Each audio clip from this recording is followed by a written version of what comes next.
ఇండియాలో ఇప్పుడు నేను ఒక బిల్డింగ్ని చూపిస్తాను. అది ఏమై ఉంటుందో గెస్ చేయండి చూద్దాం. సౌత్ కొరియా బాగా డెవలప్డ్ కంట్రీ అని మనందరికీ తెలుసు. ఇది ఇంత డెవలప్డ్ కంట్రీ అయినా కూడా ఇక్కడ ఇంగ్లీష్ లాంగ్వేజ్ ఉండదు. మనం ఎక్కడికి వెళ్ళినా ఏం మాట్లాడాలన్నా ఏమన్నా కొనాలన్నా కూడా మొత్తం కొరియాలోనే మాట్లాడాలన్నమాట. కావాలంటే మీరు చూడండి, ఎక్కడా కూడా ఒక్క ఇంగ్లీష్ అక్షరం కూడా ఉండదన్నమాట. మొత్తం కొరియన్లోనే ఉంటుంది. ఇక్కడే కాదు, ప్రపంచంలో ఒక 4 దేశాలు తప్ప ఎక్కడికి వెళ్ళినా కూడా ఇంగ్లీష్ అనేది ఉండదన్నమాట. వాళ్ళ సొంత భాషలే ఉంటాయి.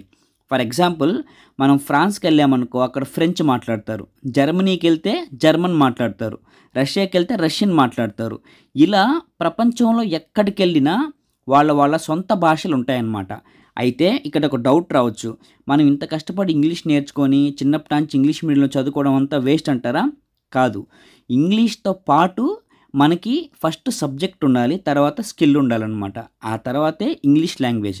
ఫర్ ఎగ్జాంపుల్, మేము కొరియాలో ఉన్నాం కదా, మాకు ఇక్కడ ఎంత ఇంగ్లీష్ వచ్చినా కూడా మనం బయటికి వెళ్ళి బతకాలంటే, ఎవరైనా అడగాలంటే ఖచ్చితంగా కొరియా లాంగ్వేజ్ రావాలన్నమాట.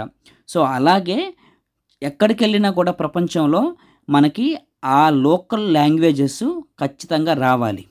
సో ఇంగ్లీష్ మాత్రమే లైఫ్ కాదు, ఇంగ్లీష్తో పాటు సబ్జెక్ట్ ఉండాలి, స్కిల్ ఉండాలన్నమాట. అప్పుడే మనం ప్రపంచంలో ఎక్కడికి వెళ్ళినా బతకగలం.